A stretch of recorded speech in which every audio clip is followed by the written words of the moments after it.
Hey there, Fit Fam. Welcome back to another episode of the fitSpot Guru. I am your host, Megan McLean, and today's topic we are going to dive into is I want to throw parties at my fitSpot. How do I do that? Let's talk about it. Okay, so in Fit Degree, we don't have a section that's native to our platform called parties necessarily. So this is something we need to perform a sort of workaround for. And there's two major ways that I see studios leveraging the ability to use one-on-ones and classes to create parties, and it's really just based on whichever one works best for your business practices. If you were already a part of our Fit Fam and you are on our Fit Fam Facebook group, the Fit Fam by Fit Degree, say Fit Fam 5 times fast, that's a lot. If you are a part of our Facebook group, this will be put out as a video session. If you just want to listen to the audio, welcome, join us. If you want to watch that video instead, you can stop this podcast now and head on over to the Fit Fam by Fit Degree Facebook page and give that a watch. Otherwise, welcome to the podcast. Let's start talking about parties. So we're going to get started. Whether you're listening or watching, we are going to jump into our admin platform. And we're just going to talk a little bit first about one-on-ones. Again, there are two types of methods that we see studio owners leveraging to create parties within their system. One being one-on-ones and one being classes. We're going to start with the one-on-one first and then move our way over in the back half of this podcast to the classes. Now, if I wanted to do one-on-ones, what are some perks? Some perks are that my clients can schedule on the app without needing to contact me. Some perks are my clients can make their payments on the app simultaneously as they schedule. My clients can also sign the waiver. So all in one, they can pay for their party, they can sign any waivers necessary for their party, and then they can book it all at once. Some drawbacks. They are the only person registered. They are the only person paid, and they are the only person signing a waiver. So one thing to consider if scheduling via one-on-ones is any additional person brought into the party will either need to be manually counted in attendance and manually sign a waiver, or you'll need to add them one by one to that one-on-one session inside of Fit Degree to collect their waiver signatures, and if they need additional payment, to collect payment that way as well. So up front, while scheduling, a lot of ease of use, but on the back end, when it comes to inviting others, if you want to collect signatures, collect any additional payments, that's where the admin work will kick in. Now let's talk about the setup. If I were going to create a party as a one-on-one, I would want to go into my setup and go to one-on-one services. I would want to add a service and maybe call it private party. My description might be something along the lines of, this is a party, you can book it any time. Please be aware our studio will contact you within 24 hours to confirm, whatever your policies may be. Make sure if you have any necessary waivers for your party, if there's a party contract, if you want them to sign your general liability waiver, you add that in the waiver section. You also have the ability to say send live stream links in any one-on-one service. If for whatever reason this is a live streamed party, you could check that off. Otherwise, if it's in person, do not check off send live stream links. Then we are going to say this requires payment. If it has tax, we're going to either remain on the default or customize the tax amount. And then we're going to say, are we allowing them the option to pay when they arrive? Do you want them to pay in advance, or do you want to allow them the ability to pay upon arrival for the entire group or whatever payment needs to be collected at that moment? That's a decision you'll make here. Must schedule at least means how far in advance this client must schedule their party. So for my example, let's say a week, that's a 7-day buffer. And I'm going to say my party duration is 60 minutes, and I'm going to collect a price of $250 for my parties upon that immediate scheduling of the one-on-one session. Then I'm going to click next. I'm going to choose my location. I'm going to say my parties are occurring in, we're going to say the backyard. Maybe my studio has a yard space. That would be awesome. And we're going to have all of our private parties there. Then I'm going to hit create on that service. Now, what else do I need to consider? I've made the one-on-one service. I've made my price. I've gone in there. I've defined my terms, added my waivers. Pricing options would be one more thing to consider. Now, in terms of that initial scheduling, are they paying a deposit? Are they paying the entire fee? Are they paying a personal rate? Is there anything else that needs to be collected in the moment? So for example, if you're doing the format where one person pays for the one-on-one, then all friends show up, they sign waivers in person, they all attend the party, and then they leave. This single collection of $250 party payment would be a fabulous solution. Now, say that my party payment was only a $50 deposit, and every person thereafter is going to pay a $15 payment to attend the party because they decided they wanted to split the payments up. That is another payment model. What you would want to do then is your one-on-one service would be that $50 deposit for the initial scheduler. Then after that, you would want to go to one-on-one packs and create something called my party drop-in pack. Whatever you want to call it. It would be one use. It would be available either on app and admin, or if you would like to send it via a link to the person who planned the party who can then distribute it to their friends, you could do admin only. Totally up to you. Here I'm going to do app and admin just for it to be more accessible and more people to be aware that I'm offering parties. My price is going to be $15 per client who drops into the party. Then I'm going to click next and define it just as being usable at my private parties and no other services. Then I'll hit create. Now it's time for a client to go in and schedule their party. On the client-facing app, they then would go, let's go to app.fitdegree.com. Then they would find your fitSpot, or they would log in on the mobile app on their phone. They would go to one-on-one services and they would find that party session. They would find private party and click in. They would select a duration. At that point, you'll have gone in and scheduled all of your one-on-one availability for parties. Now, say that only my instructor, Jane Doe, teaches private parties. When I create that availability, I want to make sure only Jane Doe has availability.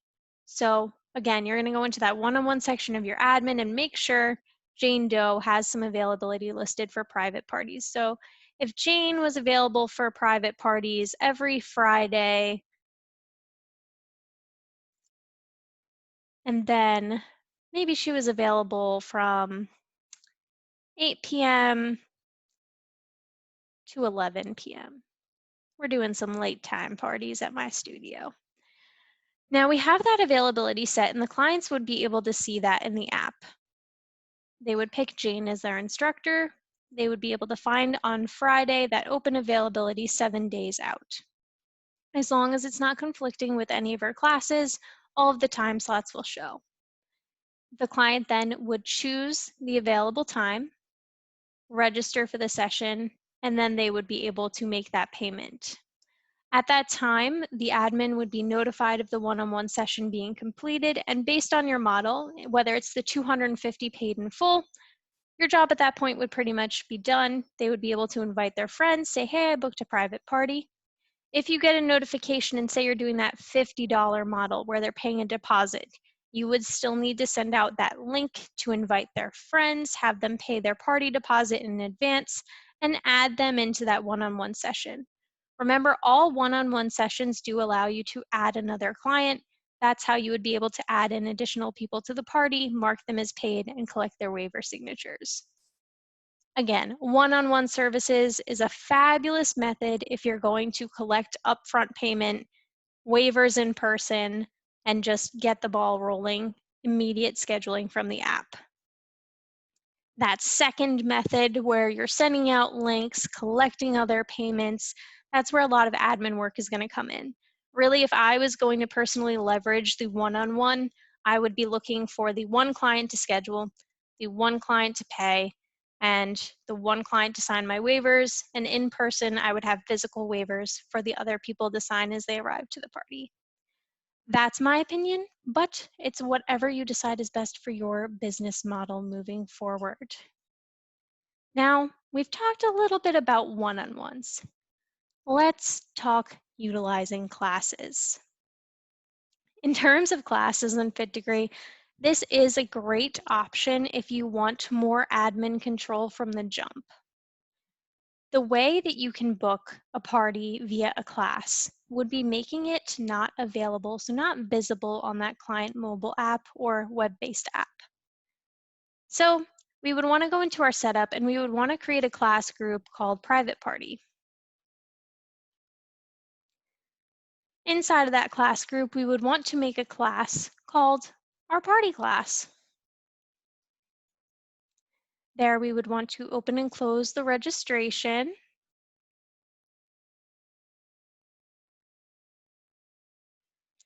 Select our difficulty level. Then we would want to say if it does or does not require payment. Again, kind of like the one-on-one services, this is where you make your big decision. If you are saying that a party does not require payment to all of the attendees, those friends that are coming to the party, they are not paying for any of it. If you are saying this class requires payment, you're assigning that drop-in rate, so that single person fee if they were going to divide this up amongst friends. So say it was that $15 rate where each friend pays $15 to get their private party and 10 people show up, 15, 20, however many clients you have showing up to this party. Then you would hit create, maybe add a fun description, get creative there. The next big thing would be, how are you going to distribute your pricing model? If you are not looking for any sort of a contract or waiver, a class pack is a great option for your party deposit or party payment in full. This would be something where you would create a class pack, call it your party deposit or your party payment. Number of uses would be 1. This would be how the one client is paying that for everyone to get into the session, or if they're splitting fees, this is how the client is indicating that they are paid for the session for the party. You would define how much that deposit or that single person fee is going to be. Then you're going to click next once you've defined everything. And also, same as that one-on-one pack, you can either leave this available for the public if you want people to know you're performing parties, or keep it admin only if you want it to be a little more of a concierge service where your team is in charge. Now, when you're creating this as a class pack, again, the major thing would be only adding your private party group to the pack and then clicking create. Again, for the class pack method, it could be a party deposit where the one person is paying the deposit fee, or it could be a party payment in full where they're paying for everyone in attendance. If you are collecting this pack as a payment in full, I would mark that the party is free, just in general as the class itself. If you are collecting it as a deposit, I would mark the party class as requiring payment with a drop-in rate. Now, a very similar style can be performed via memberships, where you have the option of the paid in full or the deposit method. The main difference if you used a membership would be if you have any contracted terms of agreements for any sort of cancellation, rescheduling, anything you might need or want them to sign to. A class pack would not require them to sign a waiver agreeing to party terms and services. A membership would. When creating a membership, you would just make it a fixed length membership. Your pricing would be fixed to one payment, make it last 1 month, 1 week, however long you would want it to remain on their account before expiring, and then you would put the amount. Again, if it is the full party payment, you would put a larger sum. If it's just the deposit, you would put a lower amount. Then, if it is the full party amount for a membership, included classes, if I'm paying in full, we're marking that that party is free for everyone. So we're not going to include any classes. If we are saying that this is a deposit, this is essentially like the host's payment for the party. So we want to make sure we add a class package where they'd get one singular use and it is only applicable to that private party group. Then we would hit create on that membership and again, either be able to distribute it on app and admin or admin only for that more concierge feel if we're handling the scheduling the entire way through. Now, when we are scheduling as a class, as opposed to a one-on-one, no matter what, your client needs to contact you to schedule. So this is where getting in, having emails, social media posts, or even promoting those class packs and memberships onto your admin are going to be your power plays to get people interested. If I were to post announcements, post promotional announcements with these packages, reminding people they need to contact the studio to schedule, then the studio would take over the payment processes from there.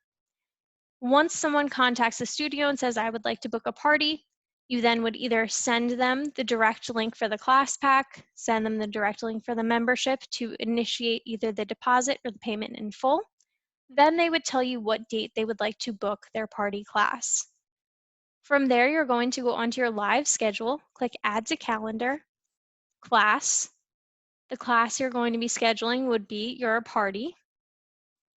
Your instructor would be whoever they're booking that party with.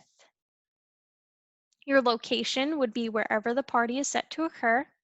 Maximum attendance is how many guests they said they would like to invite to that party.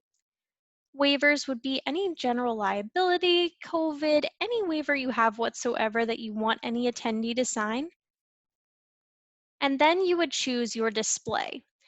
For your parties, do not display them on app and admin. We want these to be admin only. We don't want the general public going in and signing up for a private party. We only want this to go out to our party attendees who are invited by the host. So we're going to choose display admin only, then go to our next step of scheduling the date and time. So we're going to say that this party is 5 p.m. to 6 p.m. for an example, and it's going to happen on Friday. Then we're going to go to our next step and click Publish Now. Once the party is published, you're going to want to click into that calendar occurrence and then click View Details. The very next thing you're going to want to do is click that share link and generate a share link. Call it whatever you want. You can call it Jennifer's party link, Tom's party link, general party link, whatever you want to call it. You can call it Party on October 1st, any name you want. So I'm going to call mine Party Link.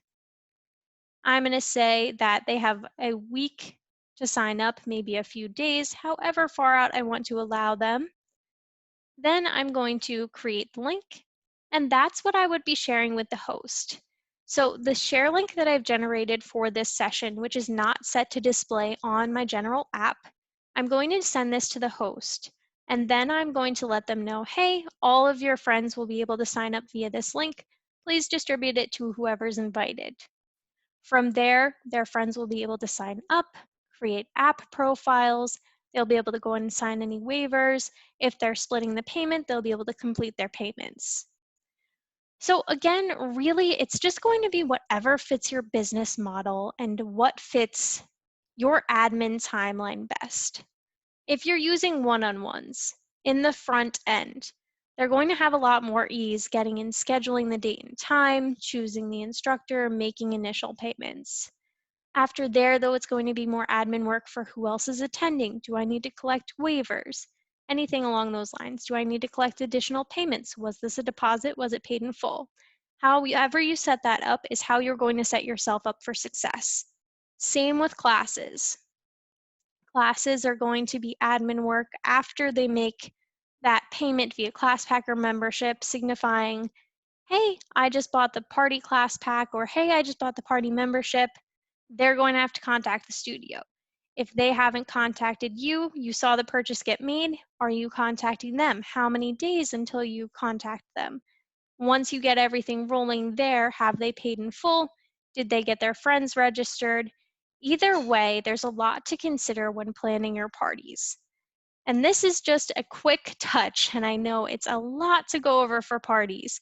So if you have any additional questions that we could dive into together in another podcast episode, please email support@fitdegree.com. If you would like an individual call to plan this out and decide how this best could fit your business model, email support@fitdegree.com. Get in contact with one of us. We love walking you all through this stuff. We love helping you plan, and we really just want to make sure you're set up for success based on your business model and what your team can put their time into. So again, these are the two main, or really realistically four main ways, using two different methods that people get parties onto the calendar. And if you have any additional questions on this, you can always feel free to reach out to our team. Post a question on our Facebook page, ask how other businesses are doing this. Really, we want to hear more from you. We want to know how this is impacting your business and how we can continue working with you to help you figure out parties within our system. All right, FitFam, we have wrapped up this educational session here today. I am so glad that we can talk about things like this and really start learning more together on this podcast. If you have any requests for future topics, you want to learn more, again, email support@fitdegree.com, post on that Facebook page, interact with our Instagram. Let us know what you're looking for because we want to know what you want to continue learning on this podcast. Until we hear more, you know where to find us. Same time, same day, next week. Bye, FitFam.